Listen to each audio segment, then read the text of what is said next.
Bonjour à tous et bienvenue sur ma chaîne pour cette nouvelle vidéo.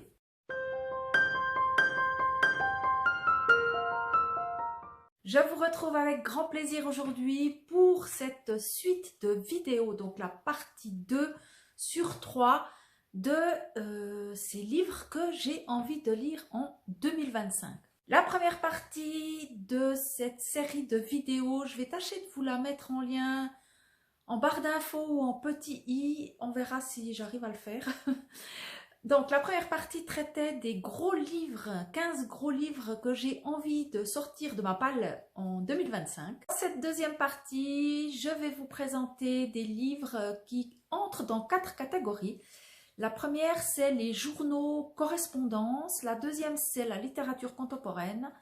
Troisième catégorie, ce sont les essais. Et la quatrième catégorie sont les biographies, autobiographies. Il y a 5 ouvrages par catégorie, ce qui fait que je vais vous présenter aujourd'hui 20 ouvrages à lire en 2025. Je ne vais pas m'attarder sur les résumés, je vous en dis juste 2 mots. Je vous parlerai un peu plus longuement de tous ces ouvrages au moment où je les lirai, si j'arrive à les lire, bien entendu. Je vais commencer par la catégorie biographie, autobiographie, avec une biographie de Anna de Noailles, par Frédéric Martinez, que j'ai dans une édition folio. Je vais essayer à chaque fois de vous insérer les images. Anna de Noailles, ça a été un coup de foudre pour moi. Quand je l'ai lu la première fois, j'ai tout de suite beaucoup aimé ce que je lisais. Je trouve qu'elle est en plus accessible d'accès si vous avez envie de vous pencher un peu sur ce style littéraire qui est la poésie. Et j'ai pas tout lu d'elle encore, soyons clairs, mais ce que j'ai pu lire, vraiment, j'ai été emballée, j'ai adoré. De temps en temps, j'aime bien refeuilleter le recueil de l'anthologie, parce que c'est une anthologie que j'ai de cette poétesse, et j'ai vraiment hâte d'en apprendre plus sur elle, sur sa personne. Ensuite, un livre qui est autobiographique que vous avez vu dans mon dernier book haul, qui est Moi Tituba sorcière de Maryse Condé, que j'ai également dans une édition folio, que j'ai énormément vu passer. Voilà, je ne l'avais pas encore en ma possession, mais cette fois, je l'ai acquis et je suis très contente. J'ai hâte vraiment de le découvrir et voilà, de voir pourquoi il y a un tel engouement autour de cette autrice et plus précisément de ce titre-là. Ensuite, une biographie que vous avez très certainement vu passer parce que vraiment, on l'a vu partout et on continuera à la voir partout, je pense, très longtemps, que j'ai également dans une édition folio qui traîne dans ma palle depuis pas mal de temps. C'est Mémoire d'Adrien de Marguerite Yourcenar, qui, ma foi, m'intrigue beaucoup, à savoir, voilà, les gens ont beaucoup aimé, les gens en ont beaucoup parlé et j'ai envie, moi aussi, de me faire mon avis sur cet ouvrage. Ensuite, j'aimerais lire la biographie de Marceline Desbordes-Valmore, écrite par Stefan Zweig. C'est une poétesse que je ne connais pas, mais je me suis mis cette biographie dans cette catégorie parce que vous verrez dans ma prochaine vidéo, donc la 3e vidéo de cette série, que j'ai un recueil de poèmes d'elle que je compte lire également en 2025. Donc je me suis dit pourquoi pas allier, voilà, lire son recueil de poèmes et ensuite sa biographie. Je pense que ça peut être pas mal de coupler ainsi ces 2 ouvrages. Maintenant, c'est une autobiographie que je vous présente. C'est un livre qui m'a été offert pour mon anniversaire en 2023, donc il commence aussi à traîner un petit peu trop dans ma palle. Et il s'agit de l'autobiographie de Matthew Perry que j'ai dans l'édition, c'est paru en poche chez J'ai lu. Et voilà, je l'ai reçu pour mon anniversaire par ma fille et elle l'a lu et moi toujours pas. Donc je pense qu'il est temps de le sortir de ma pile à lire en 2025. N'hésitez pas, bien évidemment, à venir en commentaire me dire si vous connaissez, si vous avez déjà lu l'un de ces ouvrages, mais je suis sûre que oui. Alors voilà, je vous attends en commentaire pour échanger là-dessus et me dire si vous avez aimé, ce que vous en avez pensé, ça m'intéresse. Je passe à la catégorie des essais. Ensuite, je me suis glissée dans cette pile à lire un essai paru chez Folio sur l'art. Parce que moi, je suis quelqu'un qui suis très sensible à l'art, à la peinture, à la sculpture, mais surtout à la peinture. Et je me suis procuré un essai qui s'appelle « On n'y voit rien » de Daniel Arras, qui est apparemment un grand historien de l'art. Et je vais vous lire juste le début du résumé. Que fait-on quand on regarde une peinture? À quoi pense-t-on? Qu'imagine-t-on? Comment dire? Comment se dire à soi-même ce que l'on voit ou devine? Et comment l'historien d'art peut-il interpréter sérieusement ce qu'il voit un peu, beaucoup, passionnément ou pas du tout? Ça a l'air d'être un essai super intéressant. Celui-là, j'ai vraiment hâte de démarrer. Et il y a un petit cahier à peu près au milieu du livre où on a des œuvres qui sont représentées. Ça a l'air très très sympa et très très intéressant. Donc celui-là, j'ai vraiment hâte de le sortir et je pense qui va être lu en début d'année. Ensuite, un livre que vous avez également très certainement vu passer, ou au moins vous avez peut-être entendu parler de lui. C'est un essai de Bell Hooks qui s'appelle « Tout le monde peut être féministe ». Donc j'ai aussi hâte de le découvrir. Il n'est pas très long, c'est écrit assez grand et bah voilà, je ne sais pas quoi vous en dire de plus, il n'y a même pas de résumé. Je pense que tout est dans le titre. Et j'ai hâte de voir comment est traitée cette histoire de que tout le monde peut être féministe, sous quel prisme ça va être traité. Et si je vais adhérer à la plume, et peut-être que si ça me plaît, je m'intéresserai à d'autres ouvrages de cet auteur, ou plutôt cette autrice, parce que c'est une femme. Tous les essais me font vraiment très très envie, ces essais que j'ai sélectionnés. Le prochain, vous verrez, il a aussi été très plébiscité. Il s'agit de Pourquoi l'histoire a effacé les femmes de Titiou Lecoq. Les grandes oubliées, donc avec des portraits de femmes qui ont été oubliées par l'histoire. Et apparemment, c'est expliqué pourquoi. Ça a l'air super intéressant. J'en ai vu passer de très très bons avis. Et voilà, je pense qu'il ne va pas rester très longtemps dans ma pile à lire, celui-là non plus. Ensuite, un essai qui a l'air super intéressant, qui m'intrigue énormément, c'est Comment la non-violence protège l'État de Peter Gelderloos aux éditions Libres. Je ne connais pas du tout cette maison d'édition et voilà. Je ne vais pas relire le 4e de couverture, je pense une fois de plus que le titre en dit bien assez. Et voilà, je suis très très intéressée par ce sujet, comment la non-violence protège l'État. Voilà. Donc je vous en parle aussi, j'espère, très très vite par ici. Le dernier livre de cette catégorie est un ouvrage de Claire Séverac, qui est une autrice qui est décédée. Je ne sais plus quand. Il y a des rumeurs qui disent qu'elle aurait été assassinée. Vous allez comprendre pourquoi, je vais vous expliquer. Et l'ouvrage que j'ai, c'est La guerre secrète contre les peuples.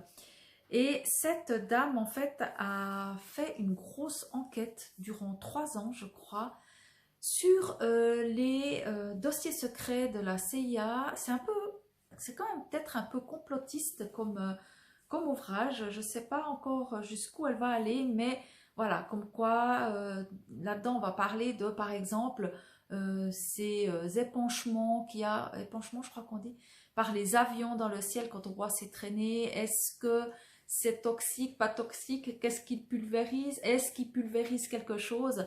Voilà, et des dossiers secrets de la CIA ou de la CIA, je crois. Elle aurait découvert des choses, des documents, elle aurait recueilli des témoignages sur des choses qu'elle aurait peut-être pas dû et qui n'ont pas plu à tout le monde. Je passe maintenant à la catégorie journaux, correspondance. J'en lis pas assez et pourtant c'est un genre littéraire que j'aime beaucoup. Mais là, ça fait vraiment un moment que j'en lis pas et j'ai espoir voilà, de tous les sortir cette année. Le premier est le journal de Anne Frank que je n'ai toujours pas lu, qui est dans ma palle depuis très longtemps. Je ne sais pas pourquoi. Ce livre me fait un petit peu peur. Je vais vraiment tout faire pour le lire cette année parce que ça m'intéresse vraiment. Et après, peut-être, je vais enchaîner sur des ouvrages autour de Anne Frank. Je sais qu'il y a d'autres choses qui sont parues, des auteurs qui ont écrit sur elle. Donc, je vais peut-être m'y intéresser après avoir lu son journal. J'aimerais vraiment aussi tenter de lire Lettre à un jeune poète de Rainer Maria Rilke, qui est dans ma palle depuis, je ne sais pas si ça fait vraiment longtemps que je l'ai celui-là, mais en plus il est assez court, il fait même pas 250 pages. Donc une fois de plus, n'hésitez pas à me laisser en commentaire si vous l'avez lu et si vous avez aimé. Comme je vous l'ai dit, j'adore Anna de Noailles, donc j'ai la biographie à lire de elle. Et j'ai sa correspondance avec Marcel Proust. J'ai pensé que ça pouvait être super intéressant également. C'est aussi un court ouvrage, je ne sais pas ce qu'il fait encore dans ma palle. Bon, on manque de temps, on manque tous de temps pour lire.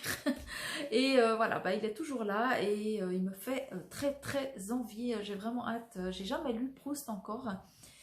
Mais j'ai hâte de voir quels ont été leurs échanges, leurs courriers, entrer un petit peu, on a l'impression d'entrer un petit peu dans l'intimité des gens de cette manière en lisant leur correspondance. Vous le savez peut-être ou pas, mais j'adore La plume de Charles Juliette. Je l'ai lu il y a un petit moment déjà, j'avais lu Lambeau, je ne sais plus lequel d'autre encore, ça m'échappe maintenant le nom. Et j'ai les 2 premiers tomes de c'est des journaux. Et le premier tome s'appelle Ténèbres en terre froide, que je me suis procuré il y a déjà un petit bout de temps et que j'ai très envie aussi de sortir de ma palle parce que j'adore Charles Juliette, j'adore sa poésie, sa plume, cette manière d'embarquer avec une sensibilité vraiment incroyable. Et là, c'est le livre un peu qui fâche parce qu'il est énorme et je ne sais pas si je vais vraiment réussir à sortir parce qu'il est, non seulement il est énorme, mais en plus c'est écrit tout petit et on est sur du passé 1400 pages. Il s'agit de la correspondance de Albert Camus pardon, avec Maria Casares que j'avais acheté à sa sortie poche chez Folio. Et voilà, il me fait aussi très envie comme tous les autres, mais celui-là, il faudra vraiment se dégager du temps. Il est vraiment très gros. Et comme je vous le dis, c'est écrit assez petit. Donc voilà. Je vais peut-être me le grignoter en fait. Me le faire sur un mois, tant de pages ou tant de lettres par mois. Et puis y aller comme ça. Parce que j'ai aussi peur que ça soit un petit peu indigeste à la langue de se le lire peut-être d'une traite comme ça. Dites-moi si vous l'avez lu, ce que vous en pensez. On passe à la dernière catégorie avec les contemporains et ça n'a pas été simple de sélectionner que 5 livres. Mais le premier que j'avais commencé il n'y a pas longtemps, je me suis dit ah, je vais lire 2-3 pages, voir si ça me plaît et j'ai été embarquée dès le début par La plume de Benoît Groult avec son ouvrage Les vaisseaux du cœur que j'ai en format poche chez le livre de poche. Et voilà, j'ai hâte d'y retourner parce que vraiment c'était un début très prometteur. Ensuite, j'ai Cette nuit qui m'a donné le jour de Frédéric Perrault aux éditions J'ai lu que c'est un ouvrage que j'ai acquis l'année passée, je crois. Il n'est pas si vieux que ça dans ma palle, mais il est toujours dans ma palle. Donc j'ai vraiment envie de le découvrir. Je ne connais pas du tout cet auteur. On va être ici, si je me souviens bien, avec un homme qui perd son père, enfin son père décède. Et son père a, je crois que c'est une lettre qu'il laisse, il lui laisse une lettre où il lui parle de son plus grand amour. Et cet homme tombe un peu dénu parce qu'il a toujours idéalisé le couple que formaient son père et sa mère. Et tout à coup, il se rend compte que il y a d'autres choses derrière. Il s'est passé quelque chose. Son père apparemment a vécu un grand amour avec quelqu'un d'autre, je pense. Et on va suivre ça, peut-être les désillusions, enfin voilà, j'ai aucune idée de où on va aller après ça, mais voilà, c'est intriguant. Ensuite, un livre que je vous ai présenté dans mon dernier book haul et que j'ai pas envie de laisser traîner dans ma palle. Il s'agit de Où vivaient les gens heureux de Joyce Maynard, qui est apparemment, si je me souviens bien, on va être dans un drame. Au début tout se passe bien, il va se passer quelque chose qui va chambouler la famille et moi je suis assez friande de ce genre de récit, donc voilà, j'ai également très hâte de le découvrir. L'avant-dernier livre que je vous présente dans cette vidéo, il s'agit d'un livre de Jean-François Beauchemin qui s'intitule Le Roitelet. Et j'aime mieux vous dire que j'ai entendu tellement de bien sur ce livre que j'espère que je ne mets pas la barre trop haute et que je ne sois pas déçue. parce que vraiment tous les avis que j'ai vus passer sur ce bouquin étaient super bons.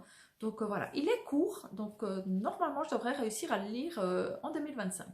Et pour terminer, j'ai envie également de lire Henri Lovenbruck, je ne sais pas comment est-ce qu'on prononce, Lovenbruck, avec Nous rêvions juste de liberté, qui, ma foi, a eu aussi son petit succès à sa sortie. Et voilà, j'avais acheté celui-là de lui et je ne l'ai pas lu depuis le temps, parce que ça fait un sacré moment que je l'ai également.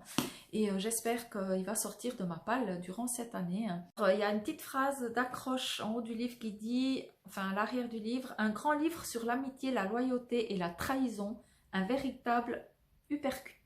Voilà, cette vidéo touche à sa fin. J'espère que vous avez passé un bon moment en ma compagnie. En tout cas, merci de l'avoir regardé.